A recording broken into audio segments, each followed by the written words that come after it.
La historia del profeta Elías. En los días turbulentos del reino de Israel, cuando el rey Acab reinaba, y había llevado a la nación por senderos de idolatría, junto a su esposa fenicia Jezabel, surgió un hombre extraordinario de las montañas, de Galaad.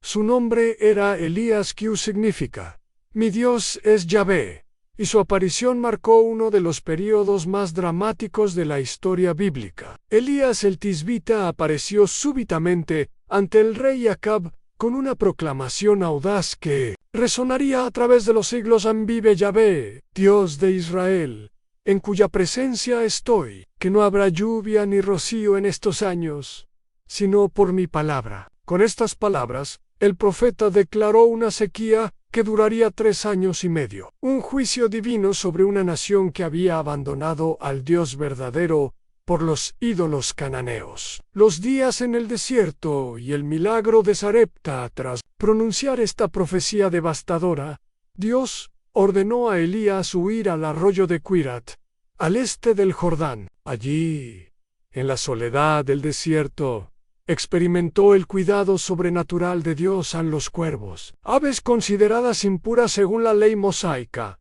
se convirtieron en sus servidores, trayéndole pan y carne por la mañana y por la tarde. En el arroyo le proporcionaba agua fresca hasta que, inevitablemente, se secó debido a la sequía que él mismo había profetizado. Cuando el agua se agotó, Dios dirigió a Elías hacia Sarepta, una ciudad fenicia en territorio pagano. Allí encontró a una viuda pobre que estaba recogiendo leña para preparar su última comida antes de morir de hambre, junto con su hijo. En un acto de fe extraordinaria, la mujer obedeció la petición aparentemente imposible del profeta a preparar primero para él un pequeño pan con sus últimas reservas de harina y aceite. El milagro siguió inmediatamente. La harina de la tinaja no escaseó, ni el aceite de la vasija menguó, conforme a la palabra que Yahvé había dicho por Elías. Durante todo el tiempo de la sequía, esta provisión sobrenatural sustentó a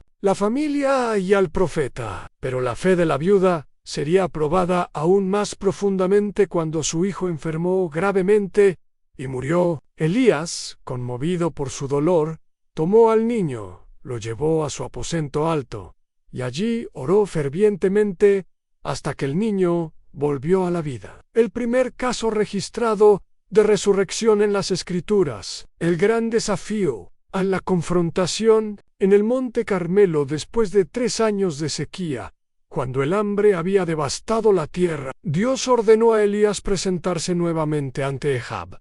El encuentro fue tenso desde el principio. Acab acusó a Elías de ser el perturbador de Israel. Pero el profeta respondió con valentía: yo no he perturbado a Israel, sino tú y la casa de tu padre, dejando los mandamientos de Yahvé y siguiendo a los Baales. Elías entonces propuso el desafío más espectacular de la historia bíblica, una confrontación directa entre Yahvé y Baal en el Monte Carmelo. El profeta exigió que se convocara a todo Israel, junto con los 450 profetas de Baal y los 400 profetas de Asera que comían de la mesa de Jezabel. Esta no era una simple reunión religiosa, era un tribunal divino, donde se decidiría de una vez por todas quién era el verdadero Dios. En los profetas de Baal, que se congregaron en el Monte Carmelo, representaban un sistema religioso complejo y seductor que había cautivado a Israel. Baal, cuyo nombre significa Señor o Amo, era considerado el dios de la fertilidad, las lluvias y las tormentas en la mitología cananea. Era especialmente venerado por los agricultores, ya que se creía que controlaba los elementos esenciales para las cosechas. Estos profetas no eran simples charlatanes, eran hombres educados en los misterios de su religión, entrenados en rituales elaborados y apoyados por la estructura política del reino. Habían llegado al Monte Carmelo vestidos con túnicas ceremoniales, portando instrumentos rituales y ungüentos sagrados. Muchos de ellos provenían de Sidón y Tiro, centros de la cultura fenicia, donde el culto a Baal había alcanzado su máximo refinamiento. Habían sido invitados personalmente por la reina Jezabel, quien veía en esta confrontación una oportunidad de demostrar la superioridad de los dioses de su tierra natal sobre el Dios de Israel. Ante esta multitud inmensa, Elías planteó la cuestión fundamental: ¿hasta cuándo claudicaréis vosotros entre dos pensamientos? Si Yahvé es Dios, seguidle, y si Baal, id en pos de él. El pueblo permaneció en silencio, paralizado por la magnitud de la decisión que se les presentaba. La elaborada ceremonia de los profetas de Baal, las reglas del desafío fueron establecidas con precisión matemática. En cada lado prepararía un holocausto sobre un altar, pero no le pondría fuego. El Dios que respondiera enviando fuego del cielo para consumir el sacrificio sería reconocido como el verdadero Dios de Israel. Era una prueba que apelaba directamente a la supuesta especialidad de Baal como controlador del fuego celestial y los rayos. Los profetas de Baal fueron los primeros en actuar, y lo hicieron con toda la pompa y ceremonia de su tradición religiosa. Prepararon cuidadosamente su altar, seleccionaron un toro robusto para el sacrificio y lo colocaron sobre la leña con precisión ritual. Luego comenzó su elaborado ceremonial, que duraría desde la mañana hasta bien entrada la tarde. Sus cánticos comenzaron en tonos graves y melodiosos, invocando los nombres sagrados de Baal en lengua fenicia. «Baal, respóndenos. Baal, respóndenos», gritaban en coros alternados, mientras algunos tocaban tambores de piel de cabra, y otros hacían sonar sistros de bronce que producían un tintineo hipnótico. La cadencia de sus voces subía y bajaba como las olas del mar, creando un ambiente de trance religioso. Conforme avanzaba la mañana, los profetas intensificaron sus esfuerzos. Comenzaron a danzar alrededor del altar con movimientos rituales que habían aprendido desde la infancia. Sus danzas no eran caóticas, sino coreografías sagradas transmitidas de generación en generación. Saltaban con los pies juntos,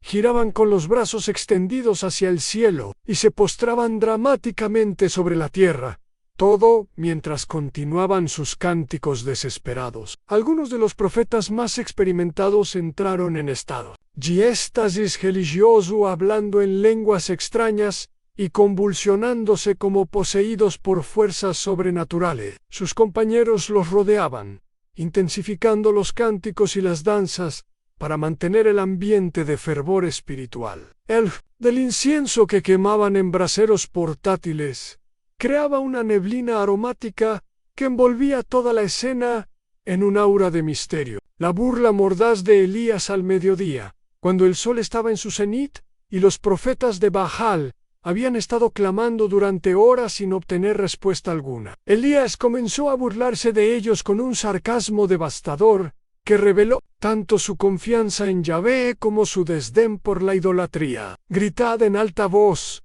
porque Dios es», les gritó desde su posición estratégica, donde todo Israel podía escucharlo. Sus palabras cortaron el aire como espadas, penetrando la solemnidad del ritual pagano con ironía mordaz. «Quizá está meditando», continuó, sugiriendo que Baal podría estar demasiado absorto en pensamientos profundos para escuchar a sus adoradores. «O tiene algún trabajo», añadió, implicando que el supuesto Dios estaba ocupado con asuntos más importantes que atender a sus seguidores. La multitud comenzó a murmurar, algunos riéndose nerviosamente ante la audacia del profeta solitario que se atrevía a ridiculizar a los representantes oficiales de la religión del Estado. «O va de camino», continuó Elías, pintando la imagen cómica de un Dios que había salido de viaje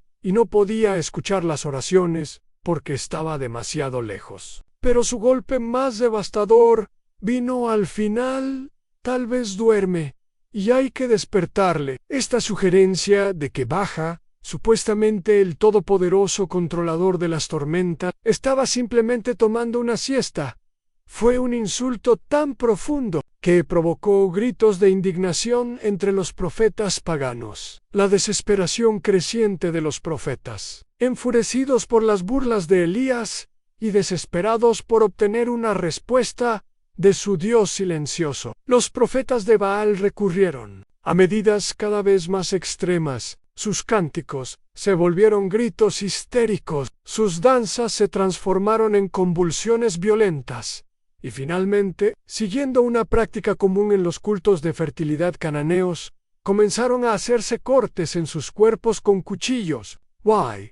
La automutilación ritual no era un acto de locura, sino una práctica religiosa establecida basada en la creencia de que el derramamiento de sangre humana podría despertar la compasión o la atención de los dioses. Comenzaron con pequeños cortes en los brazos y las piernas, pero conforme pasaban las horas y Baal seguía sin responder, las heridas se hicieron más profundas y numerosas. La sangre goteaba sobre la tierra seca del monte Carmelo mientras los profetas continuaban sus rituales frenéticos. Sus túnicas ceremoniales antis inmaculadas se mancharon de rojo. Algunos profetas jóvenes, llevados por el fervor religioso y la presión del momento, se hirieron tan gravemente que tuvieron que ser sostenidos por sus compañeros para no desplomarse. El espectáculo se volvió cada vez más grotesco conforme la tarde avanzaba. Los profetas, cubiertos de sangre y polvo, con las voces roncas de tanto gritar, presentaban una imagen patética de devoción mal dirigida. Sus movimientos se volvieron erráticos y desesperados, perdiendo toda la gracia ceremonial que habían mostrado por la mañana. El silencio ensordecedor de Baal. A pesar de toda esta exhibición dramática de devoción, fervor religioso y sacrificio personal, los cielos permanecieron absolutamente silenciosos. No hubo voz que respondiera, no hubo fuego que descendiera, no hubo señal alguna de la presencia divina que los profetas de Baal invocaban con tanta desesperación. El altar, preparado con tanto cuidado, permaneció frío, la leña seca, el sacrificio intacto. Conforme la sombra de la tarde se alargaba sobre el monte Carmelo, la futilidad de sus esfuerzos se hizo evidente incluso para los observadores más simpatizantes de la causa pagana. Los profetas continuaron sus rituales por inercia más que por esperanza, sus voces reducidas a susurros roncos, sus cuerpos agotados por horas de danza y autoflagelación. La multitud de israelitas que había subido al monte para presenciar este duelo divino comenzó a agitarse inquieta. Habían venido esperando ver una demostración del poder divino, pero lo único que habían presenciado era un espectáculo cada vez más desesperado de rituales vacíos. La ausencia total de respuesta por parte de Baal comenzó a sembrar dudas en las mentes de muchos que habían puesto su fe en los dioses cananeos. El turno de Elías en preparación meticulosa, cuando llegó la hora del sacrificio de la tarde, aproximadamente a las 3 de la tarde, según las costumbres judías. Elías se acercó calmadamente al altar de Yahvé, que había sido derruido. Su compostura contrastaba dramáticamente con la histeria frenética que acababa de presenciar. No había prisa en sus movimientos, no había pánico en su voz. Todo en su comportamiento comunicaba una confianza absoluta en el Dios al que servía. «Acercaos a mí», dijo a todo el pueblo. Y la multitud se congregó alrededor de él, ansiosa por ver qué haría este profeta solitario que se había atrevido a desafiar a 450 sacerdotes establecidos. Con sus propias manos, Elías comenzó a reparar el altar de Yahvé que había sido derribado durante los años de apostasía. Seleccionó cuidadosamente 12 piedras, no al azar, sino cada una representando una de las 12 tribus de Israel. Este acto simbólico fue profundamente significativo. En un momento de división nacional y apostasía, Elías estaba declarando la unidad fundamental del pueblo de Dios, bajo Yahvé. Cada piedra que colocaba era una proclamación silenciosa de que, sin importar cuánto se hubiera alejado Israel de su Dios, seguían siendo su pueblo elegido. Con estas 12 piedras construyó el altar, y luego hizo una zanja alrededor de él, suficientemente grande como para contener 2 medidas de grano. Esta zanja no era un detalle menor. Sería crucial para el milagro que estaba por venir. Luego, colocó la leña en orden sobre el altar, preparó el toro para el holocausto y lo puso sobre la leña. El gesto imposible, empapando el sacrificio.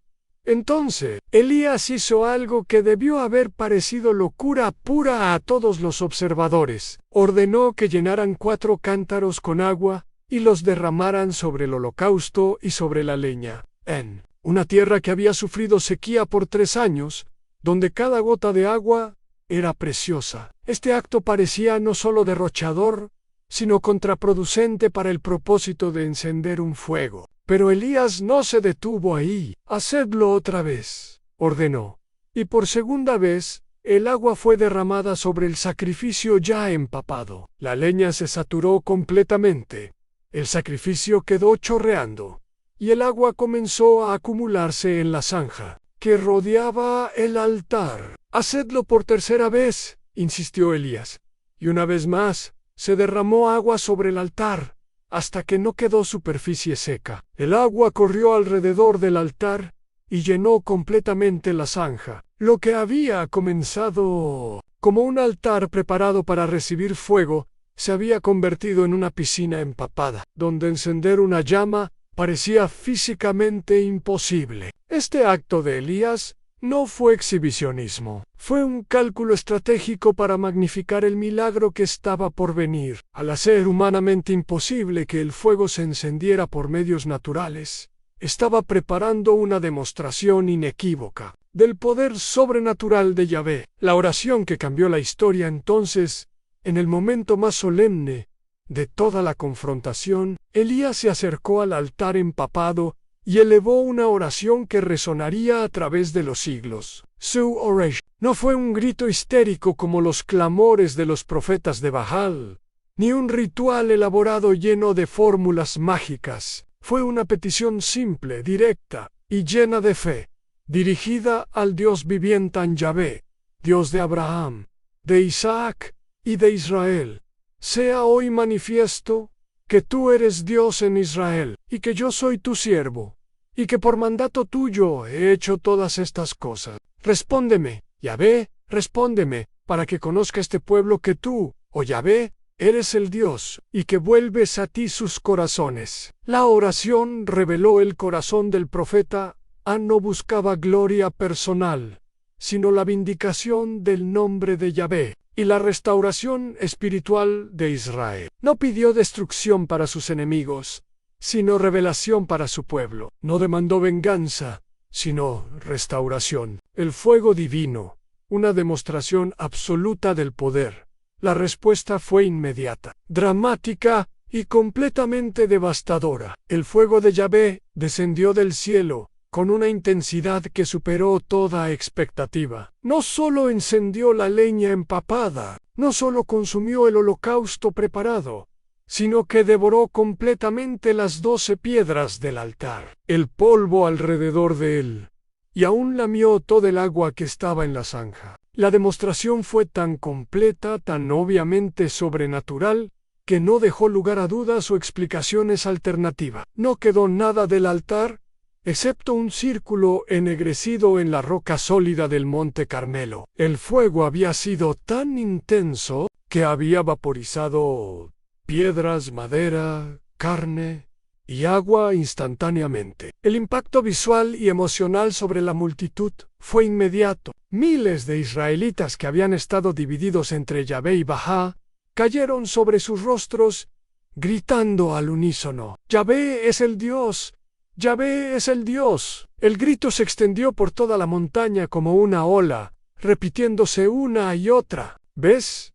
hasta que el aire mismo pareció vibrar con la confesión de fe. El juicio inevitable de los profetas falsos, en ese momento de vindicación divina y despertar espiritual. Elías no vaciló en aplicar la ley de Moisés concerniente a los falsos profetas. Prended a los profetas de Baal, que no escape ninguno de ellos, ordenó con la autoridad de quien acababa de ser vindicado por el cielo mismo. Los profetas de Baal, que momentos antes habían estado llenos de confianza religiosa y respaldo político, ahora se encontraban completamente desmoralizados y sin defensa. Sus rituales habían sido expuestos como vacíos. Su Dios había sido demostrado como inexistente, y su posición como mediadores divinos había sido completamente desacreditada. El pueblo, electrizado por lo que acababa de presenciar y convencido de la justicia divina, prendió a todos los profetas de Baal. No hubo resistencia. La demostración del poder de Yahvé había sido tan completa que incluso ellos parecían entender la futilidad de luchar contra el Dios verdadero. Fueron llevados al arroyo de Sison, al pie del Monte Carmelo, donde Elías personalmente supervisionó su ejecución, según lo prescrito en la ley mosaica para aquellos que desviaban a Israel de la adoración del verdadero Dios. Aunque este acto, aunque severo según los estándares modernos, era considerado justicia divina en el contexto de la teocracia israelita. El fin de la sequía a la restauración completa, con el juicio de los falsos profetas completado y la supremacía de Yahvé establecida inequívocamente. Era tiempo de que terminara la sequía que había castigado la tierra durante 3 años. Y medio Elías subió a la cumbre del Monte Carmelo. Se postró en tierra y puso su rostro entre sus rodillas en una postura de oración intensa y humilde. Envió a su criado a mirar hacia el mar mientras él oraba fervientemente por lluvia. La primera vez, el criado regresó informando a no hay nada en Elías. No se desanimó. Continuó orando y envió al criado una segunda vez. Nuevamente, la respuesta fue no hay nada. Esto se repitió hasta la 7ª vez, cuando finalmente el criado regresó con noticias emocionantes. He aquí una pequeña nube, como la palma de la mano de un hombre, que sube del mar. Esa pequeña nube era la respuesta que Elías había estado esperando. Inmediatamente envió palabra a Acab: unce tu carro y desciende, para que la lluvia no te ataje. En poco tiempo, los cielos se ennegrecieron con nubes y viento, y descendió una lluvia torrencial que puso fin definitivo a la sequía que había devastado la tierra. El poder de Yahvé, que se había manifestado dramáticamente en el fuego consumidor, ahora se demostraba en la lluvia restauradora, completando así el ciclo de juicio y misericordia que caracterizaba el trato de Dios con su pueblo. El legado de la confrontación.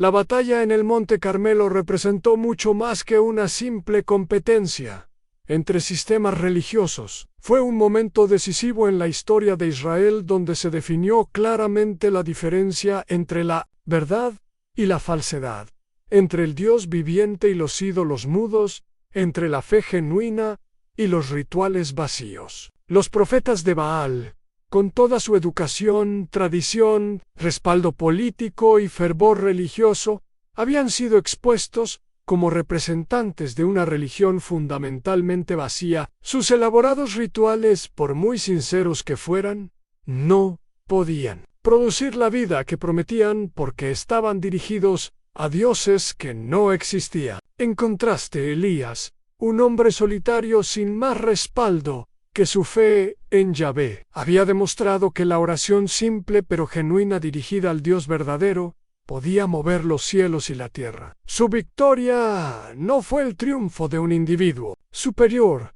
sino la vindicación del Dios único y verdadero sobre todos los pretendientes a la divinidad. Esta confrontación se convirtió en el modelo bíblico para entender que la verdad religiosa no se determina por la popularidad, la tradition, el respaldo institucional o la intensidad emocional, sino por la realidad del poder divino manifestado en respuesta a la fe genuina.